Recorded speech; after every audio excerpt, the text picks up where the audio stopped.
ഡെക്കാത്തലോണിൻ്റെ സൈറ്റിൽ ലിസ്റ്റ് ചെയ്തിട്ടുള്ള അവരുടെ കോർ വാല്യൂസ് ആണ് ഈ കാണുന്നത്. സൈമൺ സിനേക്ക് പറയാറുണ്ട്, നൗൺ ഫോമിലല്ല, ഇങ്ങനെ നൗൺസ് ആയിട്ടല്ല കോർ വാല്യൂസ് ലിസ്റ്റ് ചെയ്യേണ്ടത്, ആക്ഷൻ വേർഡായിട്ടാണ്, വേർബായിട്ടാണ്, നമുക്ക് ആക്ട് ചെയ്യാൻ പറ്റുന്ന, പ്രാക്ടീസ് ചെയ്യാൻ പറ്റുന്ന രൂപത്തിൽ വേർബായിട്ടാണ് ലിസ്റ്റ് ചെയ്യേണ്ടത്. അതിലൊരു കാര്യമുണ്ട്. പക്ഷേ ഡെക്കാത്തലോണിൻ്റെ എക്സാമ്പിൾ എടുക്കാൻ കാരണം പലരും നേരിട്ട് പോയിട്ട് എക്സ്പീരിയൻസ് ചെയ്തിട്ടുള്ളൊരു സ്ഥാപനമായിരിക്കും. മാത്രമല്ല ഈ കോർ വാല്യൂസ് അവിടെ വളരെ എവിഡൻ്റ് ആണ്, നമുക്ക് ഫീൽ ചെയ്യാൻ പറ്റുന്ന കാര്യമാണ്. അതുകൊണ്ടാണ് ഈ എക്സാമ്പിൾ എടുക്കുന്നത്. ഇതിൽ ഒതൻറ്റിസിറ്റി എന്നുള്ളൊരു വേർഡ് കാണാം. ഡെക്കാത്തലോണിൽ പോയിട്ടുള്ളവർക്കറിയാം, അവിടുത്തെ സെയിൽസ് പേഴ്സൺസ് അവരുടെ ഒരു വൈബ് ഫേക്ക് ചെയ്യാറില്ല, ആരെയും ഇംപ്രസ് ചെയ്യാൻ അവർ ശ്രമിക്കാറില്ല, പുഷ് ചെയ്യാൻ അവർ ശ്രമിക്കാറില്ല, അവരൊരു ടാർഗറ്റ് മീറ്റ് ചെയ്യാൻ വേണ്ടിയിട്ട് എന്തെങ്കിലും എഫേർട്ട് എടുക്കുന്നതായിട്ട് നമുക്ക് തോന്നാറില്ല.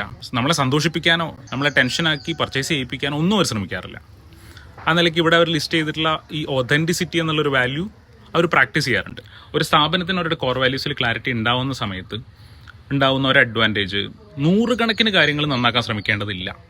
ഒരു 4-5 കോർ വാല്യൂസ് ഉണ്ടെങ്കിൽ അത് പൂർണ്ണമായിട്ടും ഇംപ്ലിമെൻറ്റ് ചെയ്യാൻ ശ്രമിക്കുന്നതിലൂടെ ആ സ്ഥാപനം ഒരു ഗ്രേറ്റ് ഓർഗനൈസേഷനായിട്ട് മാറും.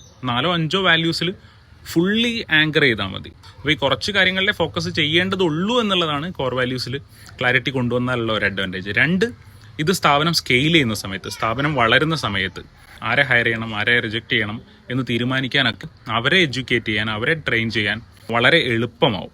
അതാണ് കോർ വാല്യൂസിൽ ക്ലാരിറ്റി ഉണ്ടാവുമ്പോൾ അതിനെ വെർബലൈസ് ചെയ്ത് കഴിഞ്ഞാൽ സംഭവിക്കുന്ന ഒരു അഡ്വാൻറ്റേജ്. അല്ലെങ്കിൽ അത് പലപ്പോഴും ഫൗണ്ടറുടെ മനസ്സിലേ ഉണ്ടാവുള്ളൂ.